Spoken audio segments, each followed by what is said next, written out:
اعوذ باللہ من الشیطان الرجیم بسم اللہ الرحمن الرحیم۔ البقرہ نام اور وجہ تسمیہ۔ اس سورت کا نام بقرہ اس لیے ہے کہ اس میں ایک جگہ گائے کا ذکر آیا ہے۔ قرآن مجید کی ہر سورت میں اس قدر وسیع مضامین بیان ہوئے ہیں کہ ان کے لیے مضمون کے لحاظ سے جامع عنوانات تجویز نہیں کیے جا سکتے۔ عربی زبان میں اگرچہ اپنی لغت کے اعتبار سے نہایت مالدار ہے، مگر بہرحال ہے تو انسانی زبان۔ انسان جو زبانیں بھی بولتا ہے وہ اس قدر تنگ اور محدود ہیں کہ وہ ایسے الفاظ یا فکرے فراہم نہیں کر سکتی جو ان وسیع مضامین کے لیے جامع عنوان بن سکتے ہوں۔ اس لیے نبی صلی اللہ علیہ وسلم نے اللہ تعالیٰ کی رہنمائی سے قرآن کی بیشتر صورتوں کے عنوانات کے بجائے نام تجویز فرمائے جو محض علامت کا کام دیتے ہیں۔ اس صورت کو بقرہ کہنے کا مطلب یہ نہیں ہے کہ اس میں گائے کے مسئلے پر بحث کی گئی ہے، بلکہ اس کا مطلب صرف یہ ہے کہ وہ صورت جس میں گائے کا ذکر آیا ہے۔ زمانہ نزول۔ اس صورت کا بیشتر حصہ ہجرت مدینہ کے بعد مدنی زندگی کے بالکل ابتدائی دور میں نازل ہوا ہے، اور کمتر حصہ ایسا ہے جو بعد میں نازل ہوا اور مناسبت مضمون کے لحاظ سے اس میں شامل کر دیا گیا۔ حتیٰ کہ سود کی ممانعت کے سلسلے میں جو آیات نازل ہوئی ہیں وہ بھی اس میں شامل ہیں، حالانکہ وہ نبی صلی اللہ علیہ وآلہ وسلم کی زندگی کے بالکل آخری زمانے میں اتری تھی۔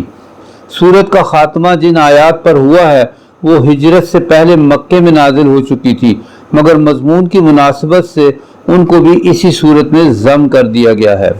شان نزول۔ اس صورت کو سمجھنے کے لیے پہلے اس کا تاریخی پس منظر اچھی طرح سمجھ لینا چاہیے۔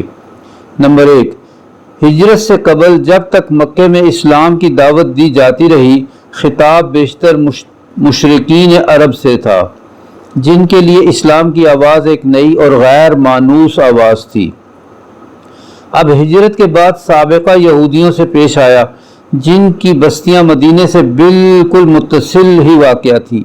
یہ لوگ توحید، رسالت، وحی، آخرت اور ملائکہ کے قائل تھے، اس لحاظ شرعی کو تسلیم کرتے تھے جو خدا کی طرف سے ان کے نبی موسیٰ علیہ السلام پر نازل ہوا تھا، اور اصولاً ان کا دین وہی اسلام تھا جس کی تعلیم حضرت محمد صلی اللہ علیہ وآلہ وسلم دے رہے تھے، لیکن صدیوں کے مسلسل انحطاط سے ان کو اصل دین سے بہت دور ہٹا دیا گیا تھا۔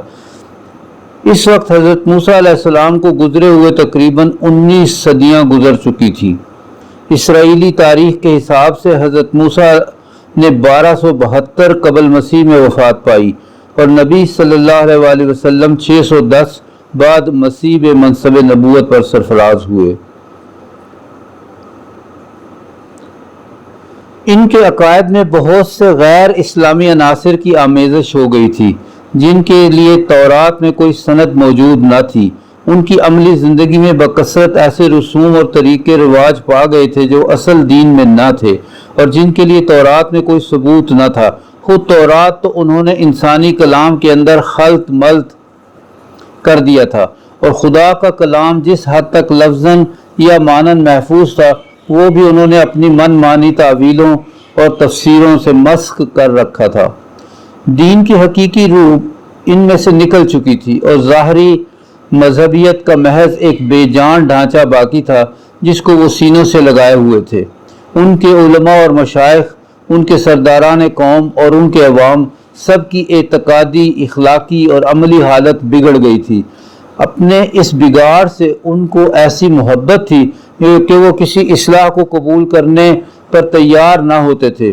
صدیوں سے مسلسل ایسا ہو رہا تھا کہ جب کوئی اللہ کا بندہ انہیں دین کا سیدھا راستہ بتانے آتا تو وہ اسے اپنے سب سے بڑا دشمن سمجھتے، اور ہر ممکن طریقے سے کوشش کرتے تھے کہ وہ کسی طرح اصلاح میں کامیاب نہ ہو سکے۔ یہ لوگ حقیقت میں بگڑے ہوئے مسلمان تھے، جن کے ہاں بدعتوں اور تحریفوں، منہ شگافیوں اور فرقہ بندیوں، استخوان گیری و مغز افغانی، خدا فراموشی اور دنیا پرستی کی بدولت انحطاط اس حد کو پہنچ چکا تھا کہ وہ اپنا اصل نام مسلم تک بھول گئے تھے، محض یہودی بن کر رہ گئے تھے۔ اور اللہ کے دین کو انہوں نے محض نسل اسرائیل کی آبائی وراثت بنا کر رکھ دیا تھا۔ پس جب نبی صلی اللہ علیہ وآلہ وسلم مدینہ پہنچے تو اللہ تعالیٰ نے آپ کو ہدایت فرمائی کہ ان کو اصل دین کی طرف دعوت دیں۔ چنانچہ سورہ بقرہ کے ابتدائی 15-16 رکوع اسی دعوت پر مشتمل ہیں۔ ان میں یہودیوں کی تاریخ، ان کی اخلاقی و مذہبی حالت جس طرح تنقید کی گئی ہے اور جس طرح ان کے بگڑے ہوئے مذہب و اخلاق کی نمایاں خصوصیات کے مقابلے میں حقیقی دین کے اصول پہلو بہ پہلو پیش کیے گئے ہیں، اس سے یہ بات بالکل آئینے کی طرح واضح ہو جاتی ہے کہ ایک پیغمبر کی امت کے بگاڑ کی نوعیت کیا ہوتی ہے۔ رسمی دینداری کے مقابلے میں حقیقی دینداری کس چیز کا نام ہے؟ دین حق کے بنیادی اصول کیا ہیں اور خدا کی نگاہ میں اصل اہمیت کن چیزوں کی ہے؟ مدینہ پہنچ کر اسلامی دعوت ایک نئے مرحلے میں داخل ہو چکی تھی۔ مکہ میں تو معاملہ صرف اصول دین کی تبلیغ اور دین قبول کرنے والوں کی اخلاقی تربیت تک محدود تھا، مگر جب ہجرت کے بعد عرب کے مختلف قبائل وہ سب لوگ جو اسلام قبول کر چکے تھے ہر طرف سے سمٹ کر ایک جگہ جمع ہونے لگے اور انصار کی مدد سے ایک چھوٹی سی اسلامی ریاست کی بنیاد پڑ گئی، تو اللہ تعالیٰ نے تمدن، معاشرت، معیشت، قانون اور سیاست کے متعلق بھی اصولی ہدایات دینی شروع کی اور یہ بتایا کہ اسلام کی اساس پر یہ نیا نظام زندگی کس طرح تعمیر کیا جائے۔ اس سورت کے آخری 23 رکوع زیادہ تر انہی ہدایات پر مشتمل ہیں جن میں سے اکثر ابتدا ہی میں بھیج دی گئی تھی اور بعض متفرق طور پر حسب ضرورت بعد میں بھیجی جاتی رہی۔ نمبر 3، ہجرت کے بعد اسلام اور کفر کی کشمکش بھی ایک ایسے نئے مرحلے میں داخل ہو چکی تھی۔ ہجرت سے پہلے اسلام کی دعوت خود کفر کے گھر میں دی جا رہی تھی اور متفرق قبائل میں سے جو لوگ اسلام قبول کرتے تھے وہ اپنی اپنی جگہ رہ کر ہی دین کی تبلیغ کرتے اور جواب میں مصائب اور مظالم کے تختہ مشق بنتے تھے۔ مگر ہجرت کے بعد جب یہ منتشر مسلمان مدینے میں جمع ہو کر ایک جتھا بن گئے اور انہوں نے ایک چھوٹی سی آزاد ریاست قائم کر لی تو صورتحال یہ ہو گئی کہ ایک طرف ایک چھوٹی سی بستی تھی اور دوسری طرف تمام عرب اس کا استحصال کر دینے پر تلا ہوا تھا۔ اب ان مٹھی بھر جماعت کی کامیابی کا ہی نہیں بلکہ اس کے وجود اور بقا کا انحصار بھی اس بات پر تھا کہ اولاً وہ پورے جوش و خروش کے ساتھ اپنے مسلک کی تبلیغ کر کے زیادہ سے زیادہ لوگوں کو اپنا ہم عقیدہ بنانے کی کوشش کرے، ثانیاً وہ مخالفین کا برسر باطل ہونا اس طرح ثابت و مبرہن کر دے کہ کسی ذی عقل انسان کو اس میں شبہ نہ رہے، ثالثاً بے خانمہ ہونے اور تمام ملک کی عداوت و مزاحمت سے دوچار ہونے کی بنا پر فقر و فاقہ اور ہمہ وقت بے امنی اور بے اطمینانی کی جو حالت ان پر طاری ہو گئی تھی اور جن خطرات میں وہ چاروں طرف سے گھر گئے تھے ان میں وہ ہراساں نہ ہوں بلکہ پورے صبر و ثبات کے ساتھ ان حالات کا مقابلہ کریں اور اپنے عزم میں ذرا تزلزل نہ آنے دیں۔ رابعاً وہ پوری دلیری کے ساتھ ہر اس مسلح مزاحمت کا مسلح مقابلہ کرنے کے لیے تیار ہو جائیں جو ان کی دعوت کو ناکام کرنے کے لیے کسی طاقت کی طرف سے کی جائے اور اس بات کی ذرا پرواہ نہ کریں کہ مخالفین کی تعداد اور ان کی مادی طاقت کتنی زیادہ ہے۔ خامساً ان میں اتنی ہمت پیدا کی جائے کہ اگر عرب کے لوگ اس نئے نظام کو جو اسلام قائم کرنا چاہتا ہے فہمائش سے قبول نہ کریں تو انہیں جاہلیت کے فاسد نظام زندگی کو بزور مٹا دینے میں بھی تعامل نہ ہو۔ اللہ تعالیٰ نے اس صورت میں ان 5 امور کے متعلق ابتدائی ہدایات دی ہیں۔ دعوت اسلامی کے اس مرحلے میں ایک نیا عنصر بھی ظاہر ہونا شروع ہو گیا تھا اور یہ منافقین کا عنصر تھا۔ اگرچہ نفاق کے ابتدائی آثار مکے کے آخری زمانے میں بھی نمایاں ہونے لگے تھے مگر وہاں صرف اس قسم کے منافق پائے جاتے تھے جو اسلام کے برحق ہونے کے تو معترف تھے اور ایمان کا اقرار بھی کرتے تھے لیکن اس کے لیے تیار نہ تھے کہ اس حق کی خاطر اپنے مفاد کی قربانی اور اپنے دنیوی تعلقات کا انقطاع اور ان مصائب و شدائد کو بھی برداشت کر لیں جو اس مسلک کے حق کو قبول کرنے کے ساتھ ہی نازل ہونے شروع ہو جاتے تھے۔ مدینہ پہنچ کر اس قسم کے منافقین کے علاوہ چند اور قسموں کے منافق بھی इस्लामी जमात में पाए जाने लगे। एक किस्म के मुनाफिक वो थे जो कतअन इस्लाम के मुनकिर थे और महज फितना बर्पा करने के लिए जमात मुस्लिमीन में दाखिल हो जाते थे। दूसरी किस्म के मुनाफिक वो थे जो इस्लामी जमात के दायरे इक़्तिदार में घिर जाने की वजह से अपने मफाद इसी में देखते थे कि एक तरफ मुसलमानों में भी अपना शुमार कराएं और दूसरी तरफ मुखालिफीन इस्लाम से भी राब्ता रखें, ताकि दोनों तरफ के फ़वाइद से मुतमत्ते हों और दोनों तरफ के ख़तरात से महफूज रहें। तीसरी किस्म उन लोगों की थी जो इस्लाम और जाहिलियत के दरमियान मुतरद्दद थे। उन्हें इस्लाम के बरहक होने पर कामिल इत्मीनान न था, मगर चूँकि उनके कबीले या ख़ानदान के बेशतर लोग मुसलमान हो चुके थे इसलिए ये भी मुसलमान हो गए थे। चौथी किस्म में वो लोग शामिल थे जो अमर हक होने की हैसियत से तो इस्लाम के कायल हो चुके थे, मगर जाहिलियत के तरीके और ओहाम और रस्में छोड़ने और अखलाकी पाबंदियाँ कबूल करने और फ़राइज़ और ज़िम्मेदारियों का भार उठाने से उनका नफ्स इनकार करता था। सूरह बकरा के नुज़ूल के वक्त इन मुख्तलिफ़ अक़साम के मुनाफ़िकीन के ज़हूर की महज इब्तदा थी, इसलिए अल्लाह ताला ने इनकी तरफ सिर्फ अजमाली इशारात फरमाए हैं। बाद में जितनी जितनी उनकी सिफ़ात और हरकत नुमायाँ होती गई उसी कदर तफसील के साथ बाद की सूरतों में हर किस्म के मुनाफिकीन के मुतालिक उनकी नौइयत के लिहाज से अलग अलग हिदायत भेजी गई। बिस्मिल्लाहिर्रहमानिर्रहीम। अलिफ लाम मीम ज़ालिकल किताबु ला रैब फीहि हुदल लिल मुत्तक़ीन अल्लज़ीना युमिनून बिल गैबि वयुकीमून अस्सलात व मिम्मा रज़क़नाहुम युनफ़िक़ून वल्लज़ीना युमिनून बिमा उन्ज़िला इलैका व मा उन्ज़िला मिन क़ब्लिक व बिल आखिरति हुम यूक़िनून उलाइका अला हुदम मिन रब्बिहिम व उलाइका हुमुल मुफ़्लिहून। तर्जुमा। अलिफ लाम मीम, ये अल्लाह की किताब है, इसमें कोई शक नहीं, हिदायत है उन परहेजगार लोगों के लिए जो गैब पर ईमान लाते हैं, नमाज कायम करते हैं, जो रिस्क हमने उनको दिया उसमें से खर्च करते हैं, जो किताब हमने उन पर नाजिल की और जो किताबें तुमसे पहले नाजिल की गई थी उन सब पर ईमान लाते हैं और आखिरत पर यकीन रखते हैं। ऐसे लोग अपने रब की तरफ से राह रास्त पर हैं और वही फलाह पाने वाले हैं। अलिफ लाम मीम, ये हरफ मुक़त्तिआत कुरान मजीद की बाद सूरतों के आगाज़ में पाए जाते हैं। जिस ज़माने में कुरान मजीद नाजिल हुआ है उस दौर के असालीब बयान में इस तरह के हुरूफ मुक़त्तिआत का इस्तेमाल आम तौर पर मारूफ था। ख़तीब और शोरा अपने इस असलूब से काम लेते थे, चुनाचे अब भी कलाम जाहिलियत के जो नमूने महफूज हैं इनमें इसकी मिसालें हमें मिलती हैं।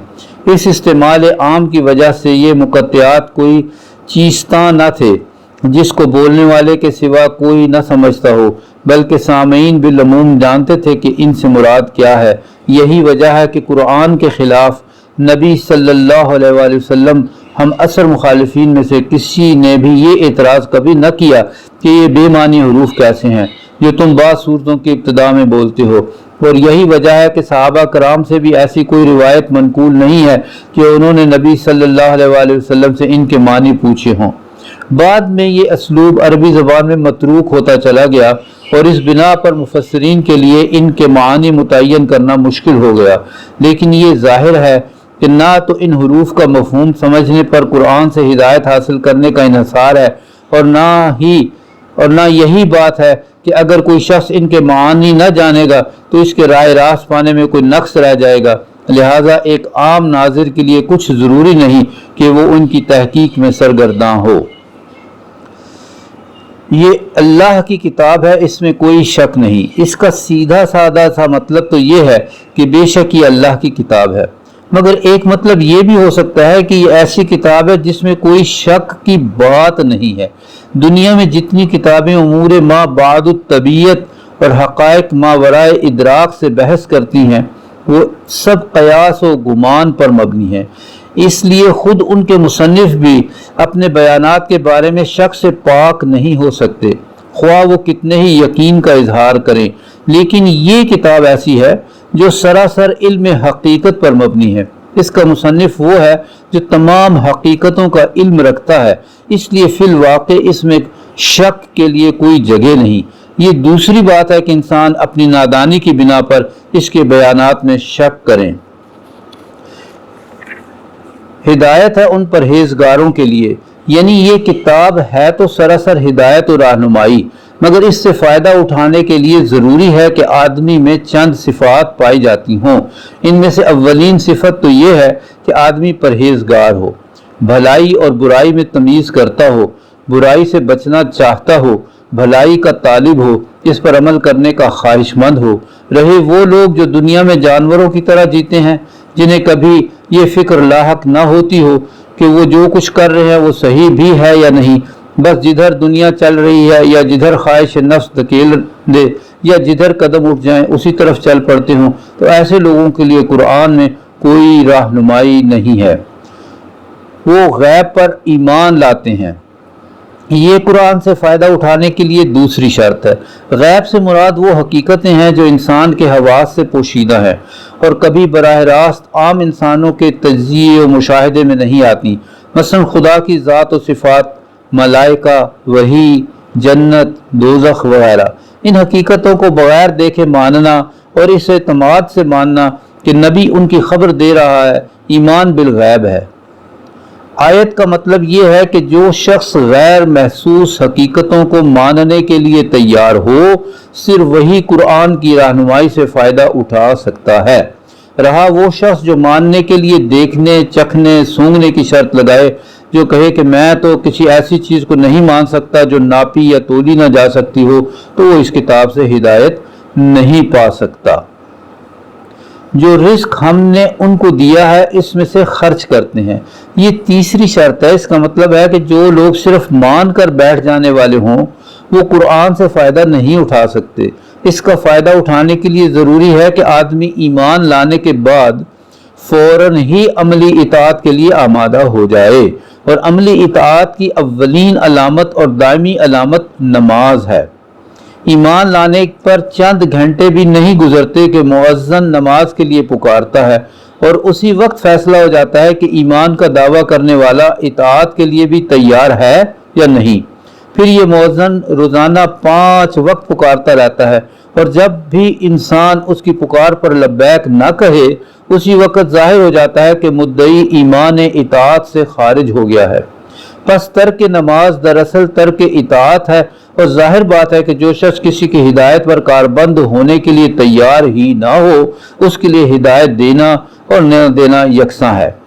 यहाँ ये भी समझ लेना चाहिए कि अकामत सलात एक जामे इस्तिलाह है, जिसके मानी सिर्फ यही नहीं कि आदमी पाबंदी के साथ नमाज अदा करे, बल्कि इसका मतलब ये है कि इज्तिमाई तौर पर नमाज का निज़ाम बाकायदा कायम किया जाए। अगर किसी बस्ती में एक शख्स इनफरादी तौर पर नमाज का पाबंद हो, लेकिन जमात के साथ इस फ़र्ज के अदा करने का नज़्म ना हो, तो ये नहीं कहा जा सकता कि वहाँ नमाज कायम नहीं की जा रही।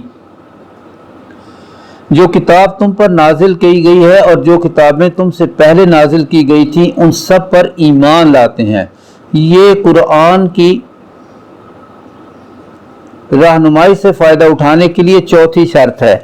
आदमी तंग दिल ना हो, ज़रपरस्त ना हो, उसके माल में खुदा और बंदों के जो हुकूक मुकर्रर किए जाएं उन्हें अदा करने के लिए तैयार हों।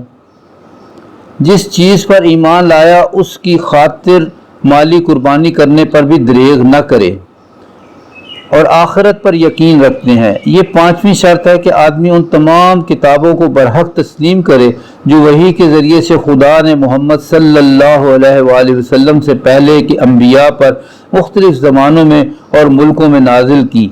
इस शर्त की बिना पर कुरान की हिदायत का दरवाज़ा उन सब लोगों पर बंद है जो सिरे से इस ज़रूरत ही के कायल न हो कि इंसान को खुदा की तरफ हिदायत मिलनी चाहिए, या इस ज़रूरत के तो कायल हो मगर इसके लिए वही और रिसालत की तरफ रुजू करना गैर ज़रूरी समझते हों, और ख़ुद कुछ नज़रियात कायम करके उन्हीं को खुदाई हिदायत करार दे बैठें। ये आसमानी किताबों के भी कायल हों, मगर सिर्फ उस किताब या उन किताबों पर ईमान लाएं जिन्हें उनके बाप दादा मानते चले आए हैं। रहें उसी सरचश्मे से निकली हुई दूसरी हिदायत تو वो उनको कबूल करने से इनकार कर दें। ऐसे सब लोगों को अलग करके कुरान अपने चश्मे फैज़ सिर्फ उन लोगों के लिए खोलता है जो अपने आप को खुदाई हिदायत का मोहताज भी मानते हों, तस्लीम भी करते हों, और खुदा की ये हिदायत हर इंसान के पास अलग अलग नहीं आती बल्कि अम्बिया और कुतुब आसमानी के ज़रिए से ही खल्क तक पहुँचती है। और फिर वो किसी नस्ली व कौमी तआस्सुब में भी मुब्तला न हो बल्कि खालिस हक परस्त हों। इसलिए हक जहाँ जहाँ जिस शक्ल में भी आया उसके आगे सर झुका दें। ऐसे लोग अपने रब की तरफ से राह रास्त पर हैं और वही फलाह पाने वाले हैं। ये छठी और आखिरी शर्त है। आखिरत एक जामे लफ्ज़ है और जिसका इतलाक़ बहुत से अकायद के मजमूए पर होता है।